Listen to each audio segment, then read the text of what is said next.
So specifically, I will sell my gold, which is to say, I will believe that the gold bull market is over when the following circumstances occur. When should you sell your gold? Legendary investor Rick Rule reveals the precise conditions he's looking for to signal the end of the gold bull market, including a balanced federal budget and real positive interest rates. Get ready for actionable insights that could shape your precious metals strategy. So specifically, I will sell my gold, which is to say, I will believe that the gold bull market is over when the following circumstances occur. It wouldn't surprise me if gold and silver prices both needed a rest. They've had a pretty dramatic uptick.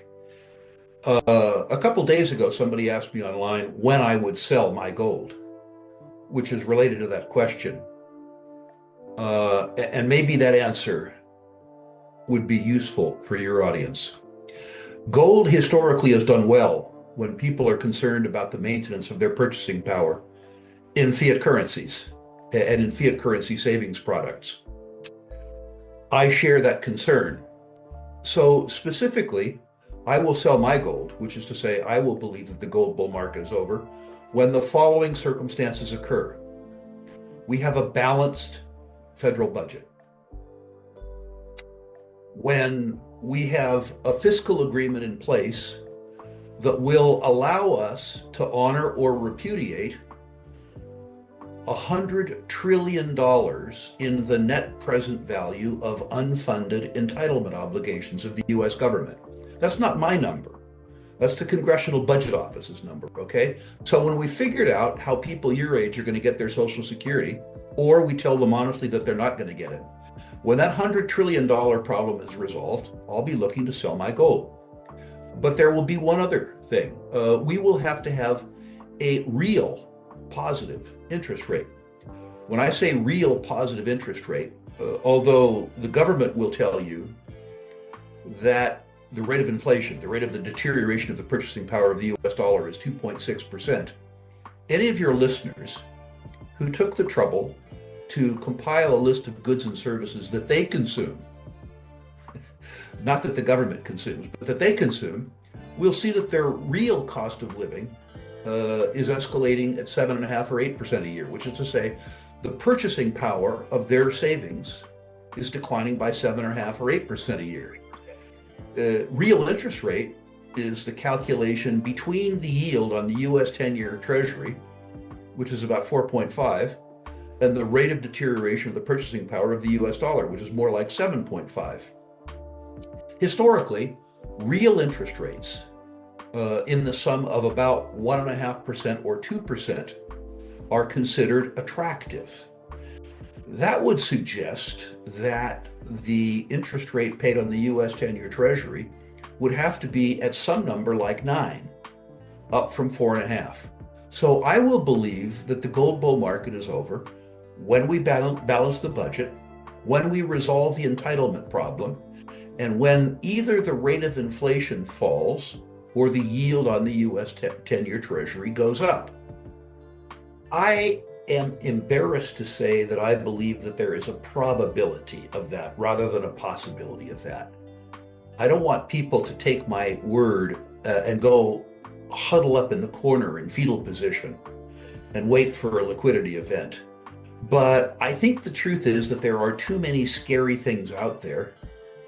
There is too much ideological division in the country and in the world, and there are too many harbingers that are negative as opposed to positive. So while I'm not saying that I think that a liquidity event is either inevitable or imminent, I think it's a probability rather than a possibility. I think it is a contingency that I absolutely positively have decided in my own portfolio to insure against. I'm running way more liquidity in my own portfolio than I otherwise would.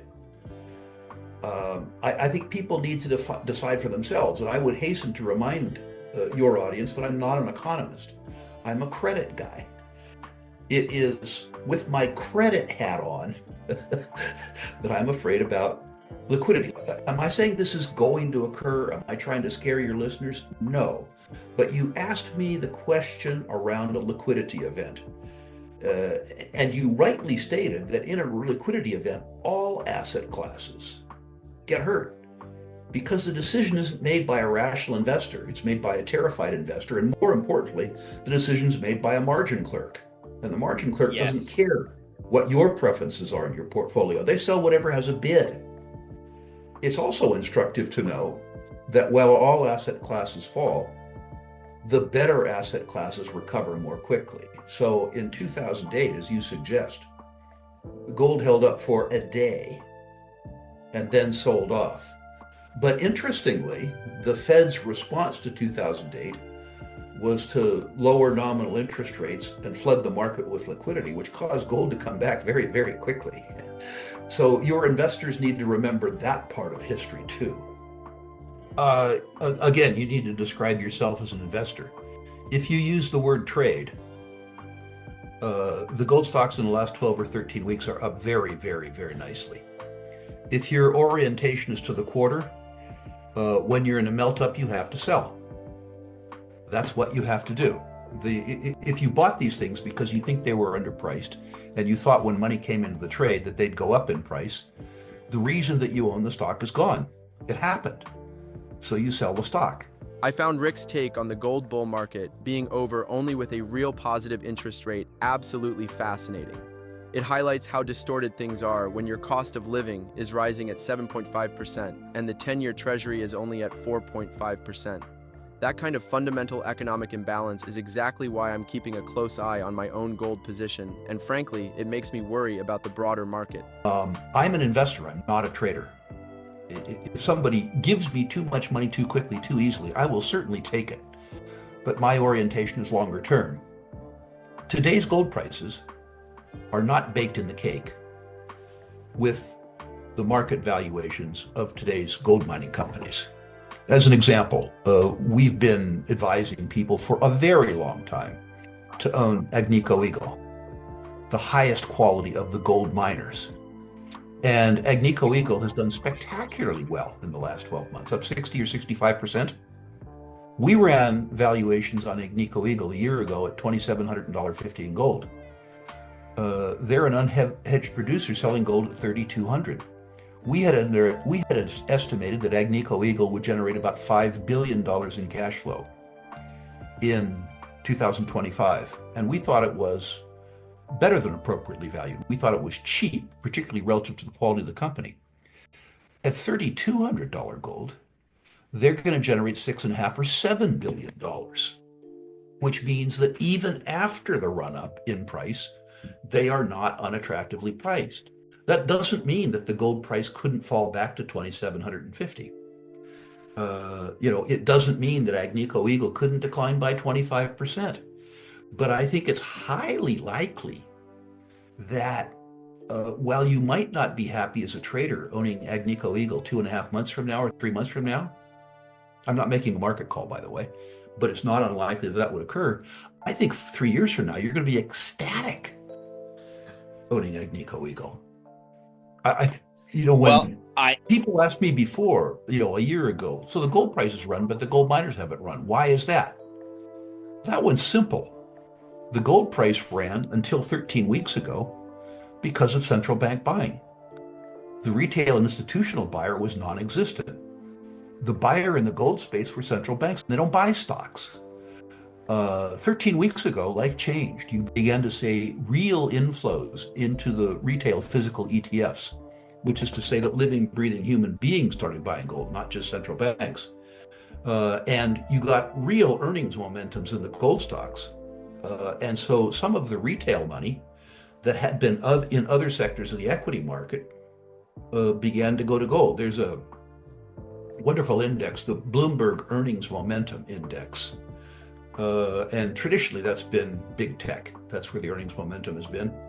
I think the last time I looked, 12 of the top 50 in U.S. earnings momentums were gold mining companies.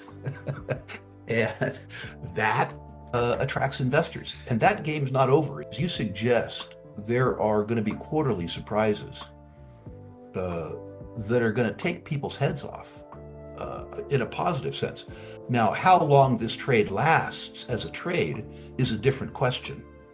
For me, as an investor, if I believe, which I do, that over 10 years, the purchasing power of the US dollar declines by 75%. And I believe that it's likely that a concomitant increase occurs in the gold price. While there could be a trading interlude where the gold equities trade down, the valuations, the hard valuations, the cash generating capabilities of gold mining companies will, I believe, increase for the whole decade. You need to understand that the junior miners as a class are valueless. If you merged every junior miner in the world into one company called Junior Explorer Co., and you looked at the money that they generated either by profits or by M&A, as opposed to the money that they spent on G&A and exploration, that business, Junior Explorer Co., we'll call it, would lose $2 billion a year or $3 billion a year. So what do you pay for a business that loses $2 billion a year? Do you pay 8 times losses? 12 times losses? That disguises the fact that within this 3,000 company universe of Flotsam and Jetsam, 10% of the issuers generate such spectacular performance that they add legitimacy and even luster to what is effectively a bankrupt sector. There will be spectacular amounts of money made in mergers and acquisitions and discoveries in the junior sector. But those gains will be limited to the people who have the knowledge and do the work to separate, in movie parlance, the good from the bad from the truly ugly. So the headline answer to your question is yes, but there's a big qualification. To play that game, you have to do the work. Make no mistake, if you buy the GDXJ may escalate with the gold price. It may escalate from M&A, but you are owning in that index a whole bunch of stocks that you otherwise wouldn't own with a straight face. I think if somebody has a short-term orientation, if they're a trader, that the momentum is with gold today. Platinum is not in my investment account, it's in my speculative account. I own platinum because I think the zeitgeist, the narrative, is wrong. The narrative is that the internal combustion engine goes the way of the dodo in 2030, and the need for auto catalysts goes away in 2030. I believe the internal combustion engine goes away in 2065 or 2070. And so demand for auto catalysts continues for 35 years. On a net present value basis, I add a value tail, and other analysts don't. I also own platinum because I think the potential for political disruption in South Africa and or Russia, which is where platinum comes from, are high. And if you had a hiatus in supply, the price goes crazy. Here's why. $125 worth of platinum in a catalytic converter enables the sale in the Western world of a $50,000 or $60,000 car. If the price of platinum doubled, it wouldn't change the finished price of the product that the platinum enabled the sale of. There is unusual demand inelasticity around price. This is not a certainty, and so I don't hold it in an investment account. I hold it in a speculative account. The other thing I like about platinum is at current commodity prices, on a fully loaded basis, the platinum producers are losing money. They can say, well, my selling price of platinum is X, and my all-in sustaining cost to produce it is Y. Therefore, I'm generating a small margin. But that's bullshit. They don't take into account taxation, and they don't take into account the cost of capital. They're fully loaded costs, and they don't take into account, by the way, deferred sustaining capital investments, which is to say they've artificially lowered their all-in sustaining capital costs. An industry where ongoing demand for the product is ensured, where the commodity price is selling for less than the total cost of production, is one where you will see a price increase. If you don't see a price increase, you'll see more. The distinction Rick made between being an investor versus a trader really clarified my own approach to gold and gold stocks. My focus is long-term, so the daily or quarterly fluctuations he mentioned don't sway me from the bigger picture. My practical advice for listeners is to define your own investment horizon right now. If you're an investor, lean into the long-term fundamentals of quality companies like Agnico Eagle. If you're a trader, understand your exit strategy for those shorter-term melt-ups. Knowing your role is crucial for making informed decisions. If you're concerned about your financial security and are thinking about investing, check the first link in the description. It's the platform I use, Interactive Brokers. Click the link to learn more. We hope you found this video helpful. If you did, please like and subscribe to our YouTube channel so you don't miss out on future uploads.